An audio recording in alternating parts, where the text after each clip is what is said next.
Hello everyone, welcome to my channel.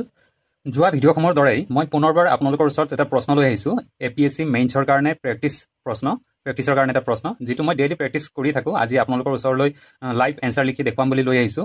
মোৰ answer practice কেনেকুৱা হ'ব সেইটো আপোনালোকে জনাব। ক'ৰবাত যদি ভুল থাকে, কিবা যদি ডেভেলপ কৰিবলগীয়া, ইম্প্ৰুভ কৰিবলগীয়া থাকে তেন্তে জনাব কমেণ্ট কৰি।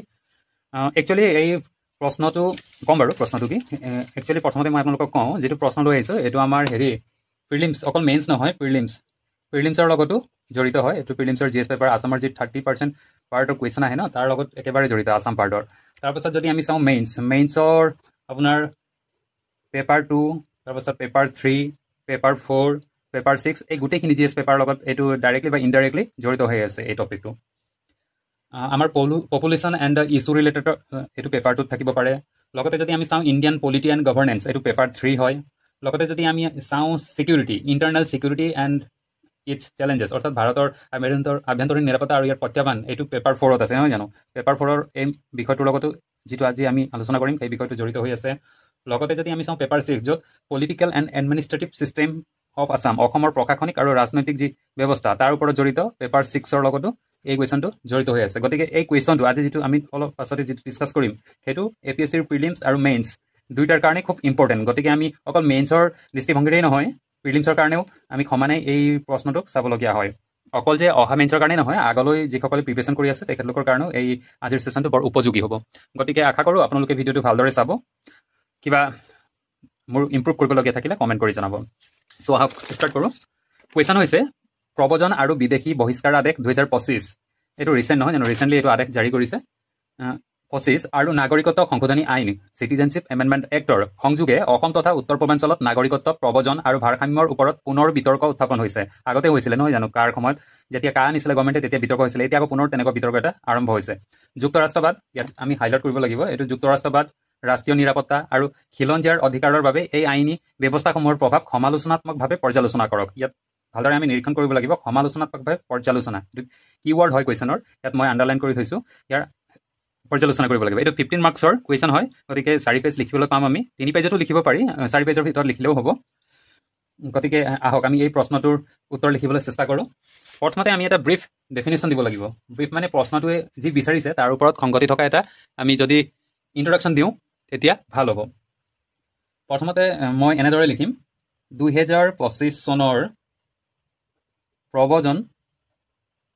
এটা কথা কৈ থওঁ, মোৰ হেণ্ডৰাইটিঙৰ ওপৰত ইমান গুৰুত্ব নিদিব, কাৰণ পৰীক্ষাত স্পীড লিখিবলগীয়া হয়। গতিকে ইয়াতো অকণ মই স্পীড লিখিবলৈ চেষ্টা কৰিম, তথাপিতো ইমান স্পীড নহয়। আৰু সেইটোকে আখৰ হেণ্ডৰাইটিং এনেও বেয়াও হ'ব পাৰে, গতিকে মূল বিষয়বস্তুখিনি চাব, হেণ্ডৰাইটিঙত ইমান গুৰুত্ব নিদিব। 2025 চনৰ প্ৰব্ৰজন আৰু বিদেশী বহিষ্কাৰ আদেশ অনুসৰি পাকিস্তান বাংলাদেশ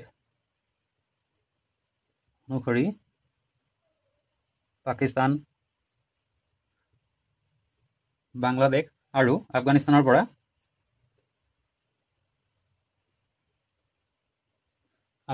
পৰা নিপীড়িত, যিসকল নিৰ্যাতিত হৈছিল তেখেতলোকৰ কথা কোৱা হৈছে, নিপীড়িত সংখ্যালঘু, যিসকল তাৰ পাকিস্তান, বাংলাদেশ বা আদি দেশসমূহৰ যিসকল সংখ্যালঘু লোকসকলে যদি 31 ডিচেম্বৰ 2024 ভিতৰত ভাৰতলৈ প্ৰৱেশ কৰিছিল তেন্তে তেনে লোকক বৈধ নথি-পত্ৰ অবিহনে থকাৰ অনুমতি প্ৰদান কৰে। গতিকে এইটো হৈছে এটা ইন্ট্ৰডাকশ্যন। ইয়াত এতিয়া আমি কিৱৰ্ড চাব লাগিব, কোনখিনি কিৱৰ্ড, সেইখিনি কিৱৰ্ডছৰ তলত আণ্ডাৰলাইন কৰিলে আমি অতিৰিক্ত এটা মাৰ্কছ পোৱাত সহায়ক হ'ব। গতিকে ইয়াত আমি যদি চাওঁ নিপীড়িত সংখ্যালঘু, এইটো এটা কিৱৰ্ড হয়, ইয়াত আমি আণ্ডাৰলাইন কৰিলোঁ। তাৰপাছত হৈছে বৈধ নথি-পত্ৰ অবিহনে, এইটো এটা মেইন বিষয়বস্তু নহয় জানো, গতিকে এইটো আমি ইয়াত লিখিছোঁ। আৰু অনুমতি প্ৰদান কৰে। এইটো জাষ্ট এটা বিষয়টোৰ লগত সংগতি থকা ইন্ট্ৰডাকশ্যন দিলোঁ। ইয়াৰ পাছত আমি ইয়াৰ বিষয়ে আৰু ষ্টাৰ্ট কৰিব লাগিব, বহলাই লিখিব লাগিব। মই এনেদৰে লিখিম, আপোনালোকে চাব 2014 চনৰ 31 ডিচেম্বৰৰ পূৰ্বে ভাৰতত প্ৰৱেশ কৰা অনুৰূপ গোট, এইটো অনুৰূপ গোট বুলি এই যিসকল লোক সংখ্যালঘু লোক তেওঁলোককে বুজোৱা হৈছে, তেওঁলোকৰ গোটটোকে অনুৰূপ গোট, একে ধৰণৰ গোট বুলি কোৱা হৈছে। অনুৰূপ গোটৰ নাগৰিকত্ব ক্ষিপ্ৰ বা দ্ৰুত, ক্ষিপ্ৰ বুলিয়ে লিখিছোঁ মই, আপোনালোকে যিকোনো লিখিব পাৰে,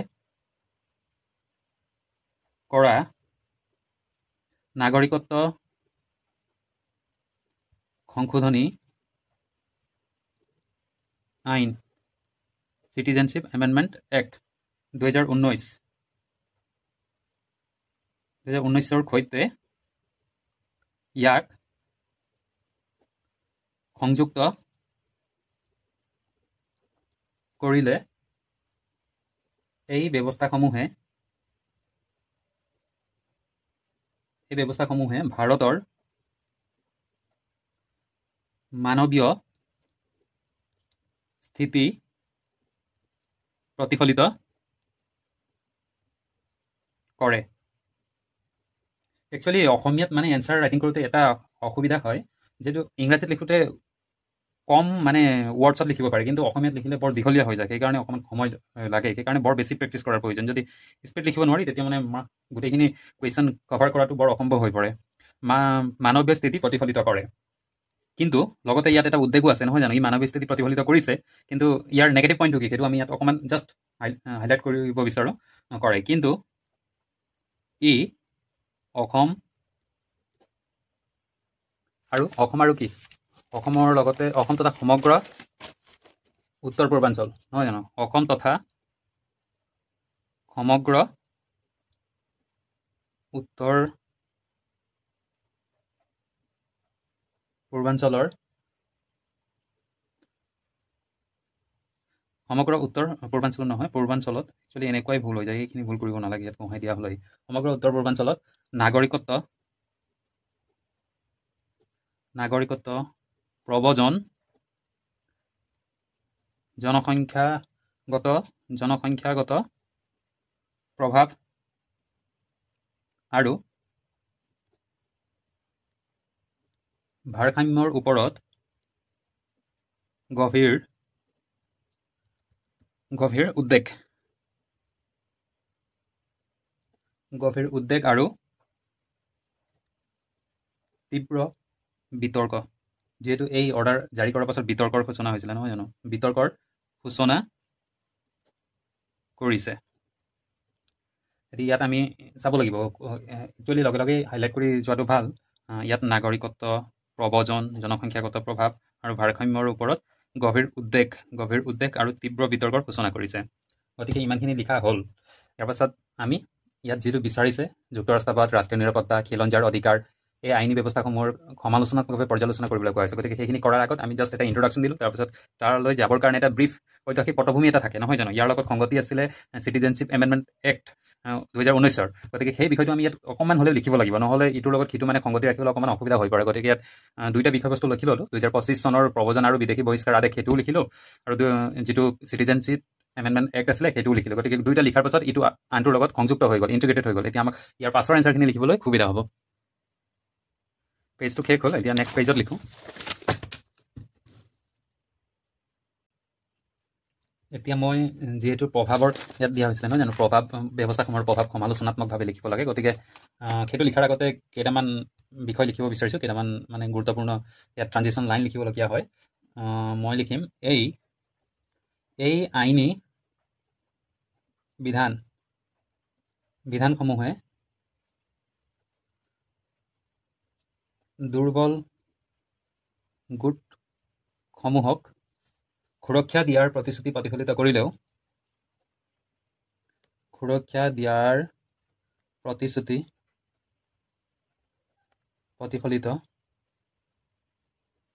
কৰিলেও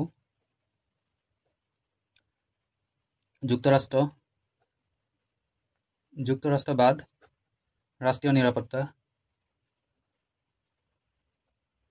ৰাষ্ট্ৰীয় নিৰাপত্তা খিলঞ্জীয়াৰ অধিকাৰ আৰু ৰাজনৈতিক আৰু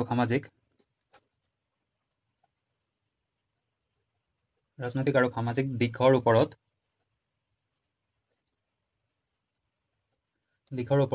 ইয়াৰ বহল প্ৰভাৱে এক সমালোচনাত্মক বিশ্লেষণৰ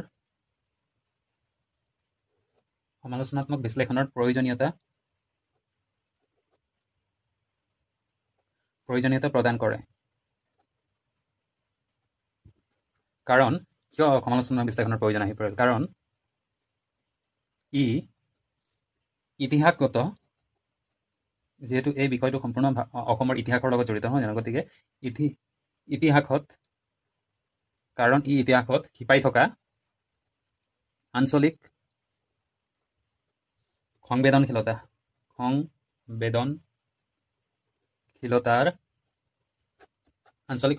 সৈতে সংযোগ ঘটায়। গতিকে ইয়াৰ পাছত আমি এতিয়া যুক্তৰাষ্ট্ৰবাদৰ ওপৰৰ প্ৰভাৱ আৰু লগতে খিলঞ্জীয়াৰ অধিকাৰ, ৰাজনৈতিক আৰু সামাজিক দিশ, ৰাষ্ট্ৰীয় নিৰাপত্তা, এই গোটেইখিনি আলোচনা কৰিম। এতিয়া প্ৰথমতে লিখিম যুক্তৰাষ্ট্ৰবাদৰ ওপৰত প্ৰভাৱ। এইটো এটা বক্সৰ আণ্ডাৰত লিখিম, যিহেতু এইটো মেইন হেডিং হয়, গতিকে বক্সৰ আণ্ডাৰত লিখিলে ভাল। তাৰপিছত এইটো পইণ্ট ৱাইজত লিখিম। 1 নম্বৰ পইণ্টত কি লিখিম? যুক্তৰাষ্ট্ৰবাদৰ ওপৰত ই কেনেদৰে প্ৰভাৱ পেলাইছে। প্ৰথমতে আমি কেন্দ্ৰ ৰাজ্যৰ উত্তেজনা, নহয় জানো, চেণ্টাৰ ষ্টেট টেনশ্যন, কেন্দ্ৰ ৰাজ্যৰ উত্তেজনা, ইয়াৰ পইণ্ট যদি আমি লিখোঁ তেতিয়া কি হৈছে ইছ্যু ৰিচেণ্টলি, সেই বিষয়ে যদি আমি লিখিবলৈ যাওঁ তেতিয়া কেন্দ্ৰীয় চৰকাৰৰ একপক্ষীয় পদক্ষেপ হিচাপে দেখা যায়, যিয়ে অসমৰ ঐতিহাসিক চুক্তিসমূহক ভেঙুচালি কৰিছে। এইটো কেন্দ্ৰীয় চৰকাৰৰ একপক্ষীয় পদক্ষেপ হিচাপে দেখা যায় আৰু অসম চৰকাৰৰ ঐতিহাসিক চুক্তিসমূহক ভেঙুচালি কৰিছে। ইয়াৰ পাছত আমি লিখিম অনুমোদিত অসম চুক্তি। ভিডিঅ'টো দীঘল হ'ব পাৰে দেই, প্ৰথমবাৰ এনেদৰে কৰিছোঁ যে ইমান অভ্যাস নাই। অনুমোদিত অসম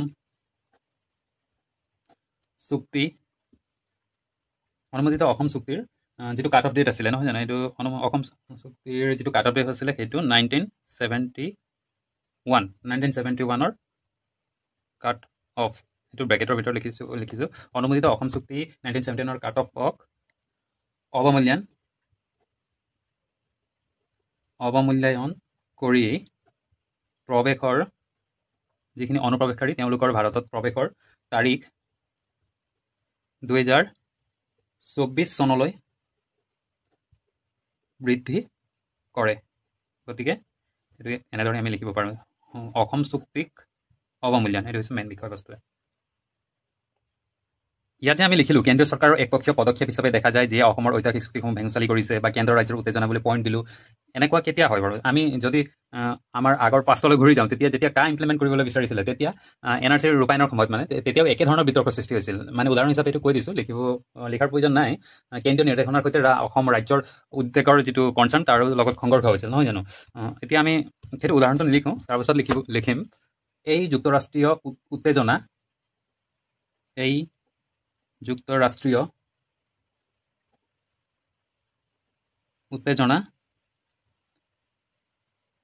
যুক্তৰাষ্ট্ৰীয় উত্তেজনা ৰাষ্ট্ৰীয় নিৰাপত্তাৰ চিন্তালৈ পৰিৱৰ্তিত হয়, য'ত পৰীক্ষণ প্ৰক্ৰিয়া এটা বিবাদৰ বিষয় হৈ পৰে। আচলতে এই লাইনটো ক'ব বিচাৰিছে যে যেতিয়া যুক্তৰাষ্ট্ৰীয় উত্তেজনা বাঢ়িলে ন কেন্দ্ৰ ৰাজ্যৰ মাজত, দুইটা কেন্দ্ৰ ৰাজ্যৰ মাজত যিটো আমাৰ ফেডাৰেল ষ্ট্ৰাকচাৰ, তাৰ মাজত যেতিয়া উত্তেজনা হ'ল, তেতিয়া ৰাষ্ট্ৰীয় এইটো লাহে লাহে এনেকুৱা এটা পৰ্যায় পায় যে ই ৰাষ্ট্ৰীয় নিৰাপত্তা বা ৰাষ্ট্ৰীয় নিৰাপত্তাজনিত ভাবুকিলৈ পৰিৱৰ্তিত হয়, য'ত পৰীক্ষা প্ৰক্ৰিয়া মানে যিসকল প্ৰব্ৰজনকাৰী, অনুপ্ৰৱেশকাৰী, তেওঁলোকৰ যি চিনাক্তকৰণ প্ৰক্ৰিয়া, সেই প্ৰক্ৰিয়াটো এটা বিবাদৰ বিষয় হৈ পৰে। কোনজন ব্যক্তি এই মানে বৈধভাৱে অহা হয় আৰু কোনজন অবৈধভাৱে অনুপ্ৰৱেশ কৰিছে, এই গোটেইখিনি বিষয়টো, এই প্ৰক্ৰিয়াটোৱে গোটেই বিবাদ হৈ পৰে, বিবাদৰ হেৰি হ'ব। গভৰ্ণমেণ্টে যি কয় সেইটো জনসাধাৰণে খিলঞ্জীয়া লোকে নামানিব পাৰে বা খিলঞ্জীয়া লোকৰ বেলেগ দাবী হ'ব পাৰে। গতিকে সেই বিষয়টো ইয়াত বুজাব বিচৰা হৈছে। তাৰপিছত আমি নেক্সট লিখিম এতিয়া ৰাষ্ট্ৰীয় নিৰাপত্তাৰ ওপৰত প্ৰভাৱ। এতিয়া ক্ৰমান্বয়ে এই লাইনটোৱে নেক্সট যিটো লিখিম তাৰ এটা ট্ৰানজিশ্যন হিচাপেও কাম কৰিছে। তাৰপাছত লিখিম ৰাষ্ট্ৰীয় নিৰাপত্তাৰ ওপৰত প্ৰভাৱ। ৰাষ্ট্ৰীয় নিৰাপত্তাৰ ওপৰত ইয়াৰ কেনেধৰণৰ প্ৰভাৱ পৰে তাৰ বিষয়ে আমি লিখিম। এইটো এটা যিহেতু হেডিং হয়, গতিকে বক্সৰ আণ্ডাৰ লিখি ল'লে বেছি ভাল। তাৰপিছত 1 নম্বৰ লিখিম আমি অনুপ্ৰৱেশৰ আশংকা। নহয় জানো, মেইন বিষয়বস্তুটো সেইটো আৰু কৈ থাকিবই নালাগে, সেইটো প্ৰথমতে সেইটোৱে হ'ব পইণ্ট, অনুপ্ৰৱেশৰ আশংকা। সেইটো এনেকৈ আণ্ডাৰলাইন কৰি ল'লোঁ 1 নম্বৰ দি। তাৰপাছত লিখিম নিপীড়ন বা নিৰ্যাতনৰ, যিটো লিখিলেও হ'ব, নিৰ্যাতন লিখিলেও হ'ব বাৰু, নিৰ্যাতনৰ আৱৰণত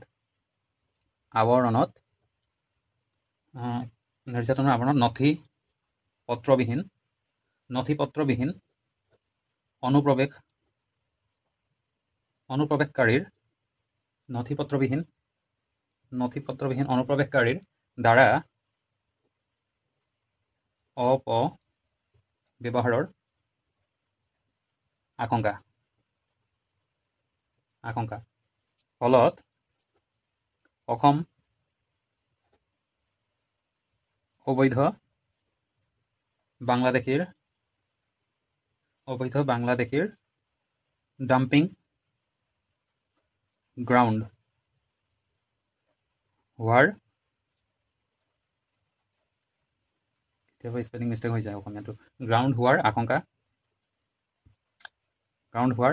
আশংকা থাকে। এইটো অবৈধ বাংলাদেশীৰ ডাম্পিং গ্ৰাউণ্ড একচুৱেলি কি বুজা বিচাৰিছে, যিমানখিনি বহিৰাগত বা অনুপ্ৰৱেশকাৰী যদি সকলোখিনিয়ে যদি ইয়াত বৈধভাৱে বা অবৈধভাৱে নাগৰিকত্ব লাভ কৰে, তেন্তে মেক্সিমাম এই বুজাটো অসমেই গ্ৰহণ কৰিব, নহয় জানো, অসমতে বেছিকৈ ইমিগ্ৰেণ্ট আহিছে। গতিকে অসম হ'ব বাংলাদেশীৰ ডাম্পিং গ্ৰাউণ্ড। নেক্সট পইণ্টটো হ'ব 2 নম্বৰত লিখিব লাগিব আমি প্ৰশাসনিক আৰু পৰীক্ষণৰ বুজা। প্ৰশাসনিক আৰু পৰীক্ষণৰ বুজা আণ্ডাৰলাইন কৰি ল'লোঁ। তাৰপাছত লিখিম প্ৰশাসনিক ব্যৱস্থাৰ ওপৰত চাপ। যদি বেছিকৈ অনুপ্ৰৱেশকাৰী আহে বা বেছি চিনাক্তকৰণ পৰীক্ষাকৰণৰ কাম আহে, তেতিয়া প্ৰশাসনৰ ওপৰত চাপ পৰিবই।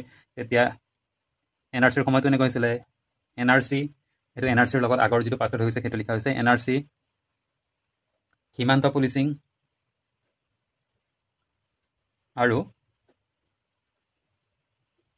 ন্যায়াধিকৰণৰ ওপৰত প্ৰমাণীকৰণৰ, যিসকল অবৈধ বাংলাদেশীত সেইসকলৰ প্ৰমাণ কৰিব লাগিব ন, নথিপত্ৰ আছেনে নাই, ইয়াৰ স্থানীয় হয়নে, বাহিৰৰ পৰা আহিছেনে, সেই গোটেইখিনি যিসকলৰ ওপৰত তেওঁলোকৰ প্ৰমাণীকৰণৰ অতিৰিক্ত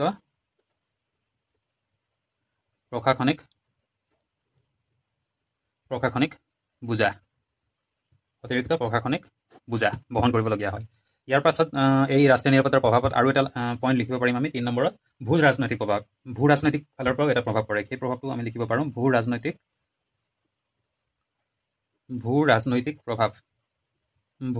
প্ৰভাৱ বুলিলে কি বুজে, য'ত ভূ ৰাজনৈতিক মানে নিৰ্দিষ্ট এটা নৃগোষ্ঠীৰ ওপৰত যদি কোনোবাই লক্ষ্য কৰি লয় বা তেনেকুৱাই বুজাব বিচাৰিছে। ইয়াত স্পেচিয়েলি যিটো আমাৰ এতিয়া যিসকলক চিটিজেনশ্বিপ দিম বুলি কৈছে ন, সেইসকলত অকল বাদ পৰিছে মুছলমানসকল। গতিকে যদি মুছলমান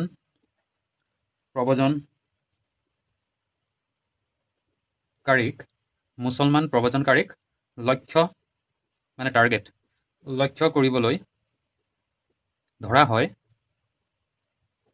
তেন্তে ভাৰত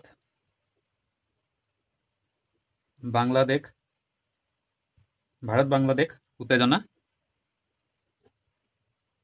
বৃদ্ধি পাব পাৰে। যেহেতু বাংলাদেশৰ পৰাই বেছিভাগ প্ৰৱৰ্জিত হয়, মুছলমান লোকো বহুত প্ৰব্ৰজিত হৈছে নহয় জানো। গতিকে যদি আমি মুছলমান প্ৰব্ৰজনকাৰীক টাৰ্গেট কৰি লওঁ, অন্য ধৰ্মই যদি তেওঁলোকক টাৰ্গেট কৰে বা প্ৰশাসনেও যদি তেওঁলোকক টাৰ্গেট কৰে, তেতিয়া ভাৰত আৰু বাংলাদেশৰ মাজত এটা আন্তঃৰাষ্ট্ৰীয় উত্তেজনা বৃদ্ধি পাব পাৰে। ইয়াৰ পাছত আমি লিখিম থলুৱা লোক বা খিলঞ্জীয়া লোকৰ অধিকাৰৰ ওপৰত ইয়াৰ কেনেধৰণৰ প্ৰভাৱ পৰিছিল। কিন্তু তাৰ আগত এটা ট্ৰানজিশ্যন লাইন লিখোঁ, তেতিয়াহে এই বস্তুটোৰ লগত সেইটো বস্তু খাপ খোৱা নিচিনা লাগে। গতিকে ট্ৰানজিশ্যন লাইন এটা লিখোঁ এনেদৰে: নিৰাপত্তাজনিত বিপদৰ, এইটো এটা বিপদ নহয় জানো, বিপদৰ পৰা আঁতৰি নিৰাপত্তাজনিত বিপদৰ পৰা আঁতৰি আহি এই ব্যৱস্থাসমূহে খিলঞ্জীয়াৰ অধিকাৰকো, খিলঞ্জীয়া বা থলুৱাৰ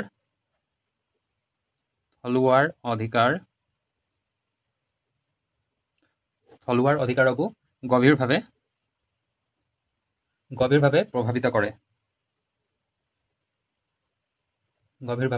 কৰে, যাৰ ফলত জনগাঁথনিগত উদ্বেগ বৃদ্ধি পায়। ইয়াৰ পাছত আমি লিখিম থলুৱা লোকৰ অধিকাৰৰ ওপৰত প্ৰভাৱ।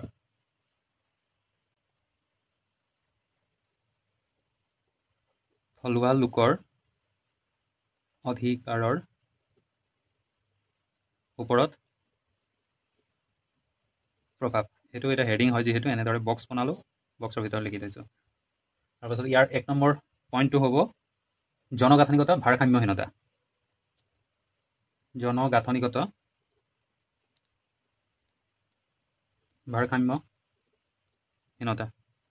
এইটো আণ্ডাৰলাইন কৰি ল'লোঁ। এইটো লিখিম জনগোষ্ঠীয় গঠন,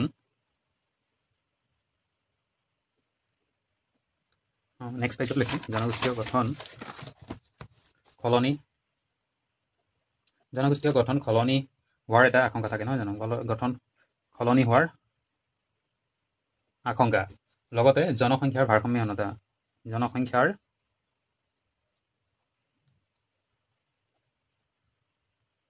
ভাৰসাম্যহীনতা, এইটো দীঘলকাৰ হ'ব লাগিছিলে, অস্বীকাৰ হ'ব, ভাৰসাম্যহীনতা, এইটো জনসংখ্যাৰ ভাৰসাম্যহীনতা কিৱৰ্ড।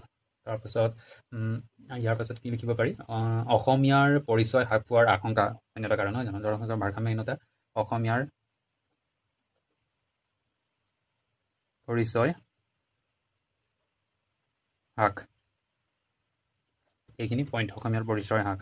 তাৰপাছত 2 নম্বৰ পইণ্টত আমি লিখিব পাৰিম সাংস্কৃতিক শিথিলতা। সাংস্কৃতিক শিথিলতা মানে প্ৰব্ৰজনৰ বৈধতা বৃদ্ধি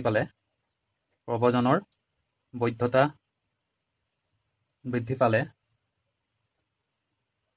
ভাষা পৰম্পৰা আৰু সাংস্কৃতিক শিথিলতা আহিব পাৰে। ইয়াত সাংস্কৃতিক শিথিলতা আহিব পাৰে, ভাষা পৰম্পৰা আৰু সাংস্কৃতিক শিথিলতা আহিব পাৰে। তাৰপাছত 3 নম্বৰ পইণ্টটো আমি লিখিব পাৰিম ৰাজনৈতিক আৰু অৰ্থনৈতিক সুৰক্ষাৰ প্ৰতি ভাবুকি। ৰাজনৈতিক আৰু অৰ্থনৈতিক সুৰক্ষাৰ প্ৰতি ভাবুকি, এইটো ইমান এক্সপ্লেইন কৰাৰ প্ৰয়োজন নাই, শ্বৰ্ট হ'লেও বুজি পোৱা যায়। যেতিয়া আমাৰ লোকেল মানুহখিনিৰ সম্পদ আৰু প্ৰতিনিধিত্ব কৰা সুযোগ হ্ৰাস পাব ইয়াৰ জৰিয়তে নহয় জানো, চাকৰি, ৰাজনীতি, অৰ্থনীতি আৰু লগতে ভূমিৰ অধিকাৰৰ ওপৰতো খিলঞ্জীয়া গোটৰ প্ৰতিনিধিত্ব দুৰ্বল হ'ব যদি প্ৰব্ৰজনকাৰীৰ সংখ্যা বাঢ়ি যায়। তাৰপাছত শেষত আমাৰ আৰু এটা পইণ্ট আছে, সেইটো হৈছে ৰাজনৈতিক আৰু সামাজিক প্ৰভাৱ। ৰাজনৈতিক আৰু সামাজিক প্ৰভাৱ কেনেদৰে পৰিব, সেইটো ৰাজনৈতিক আৰু সামাজিক প্ৰভাৱ, এইটো বক্সৰ আণ্ডাৰত লিখিছোঁ। 1 নম্বৰত হ'ব গণপ্ৰতিবাদ।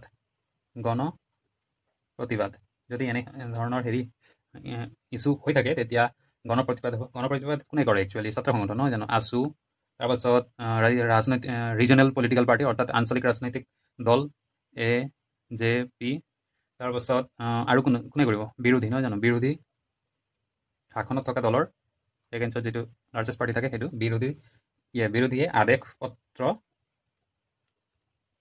ৰিচেণ্টলি যিটো আদেশ পত্ৰ যিটোৰ কথা আমি পাতি আছোঁ, জ্বলাই বাৰ্ণ কৰি দিছিল নহয় জানো, সেইটোৱে কথা ক'বলৈ বিচাৰিছোঁ ইয়াত। জ্বলাই দিয়ে, এইটো গণপ্ৰতিবাদ হ'ল এটা। তাৰপাছত নাগৰিকত্ব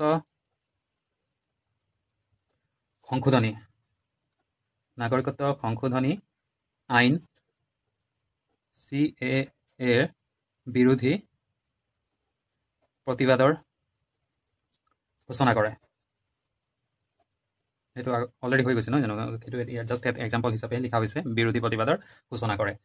1 নম্বৰ পইণ্টটো হৈ গৈছে। তাৰপাছত আৰু এটা পইণ্ট আছে, এইটো ৰাজনৈতিক আৰু সামাজিক প্ৰভাৱৰ ক্ষেত্ৰত, সেইটো হৈছে পৰিচয়ৰ কি হ'ব বাৰু, এক লিখা হ'ল 2 নম্বৰ, পৰিচয়ৰ ৰাজনীতিৰ পুনৰুজ্জীৱিকৰণ, মানে পুনৰুজ্জীৱিকৰণ পৰিচয়ৰ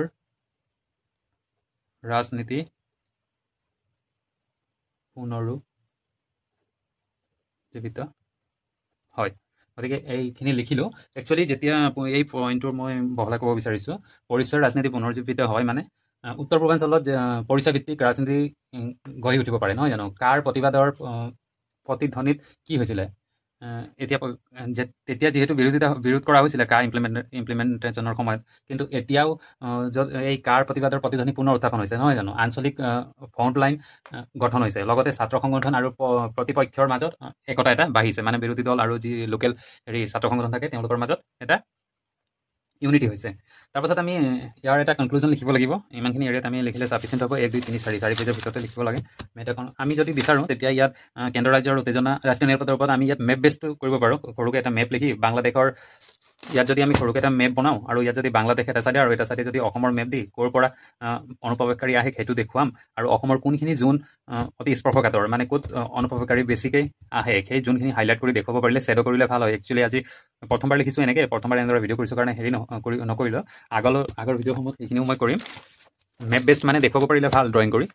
তাৰপাছত শেষত ইন্ট্ৰডাকশ্যনটো লিখোঁ। ইন্ট্ৰডাকশ্যনটো এনেদৰে লিখিম, 2025 চনৰ প্ৰব্ৰজন আৰু বিদেশী বহিষ্কাৰ,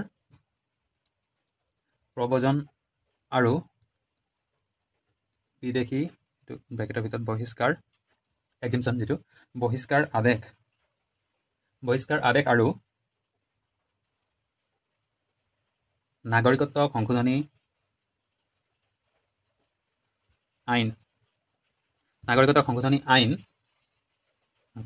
আইনে ভাৰতৰ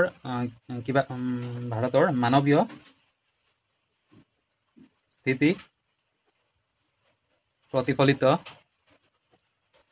কৰি তোলাৰ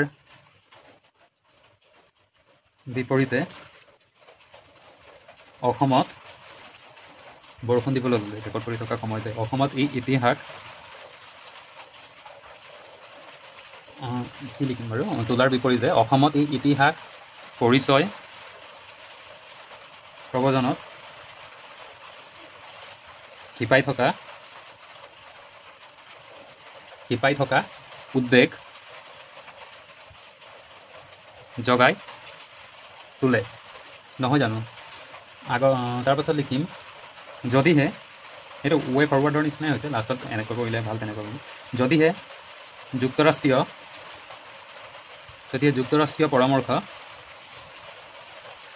পৰামৰ্শ আৰু থলুৱা লোকৰ সুৰক্ষা নিশ্চিত, যদিহে যুক্তৰাষ্ট্ৰীয় পৰামৰ্শ আৰু থলুৱা লোকৰ সুৰক্ষা নিশ্চিত কৰা নহয়, তেন্তে এই ব্যৱস্থাসমূহে প্ৰশাসনৰ ওপৰত আস্থা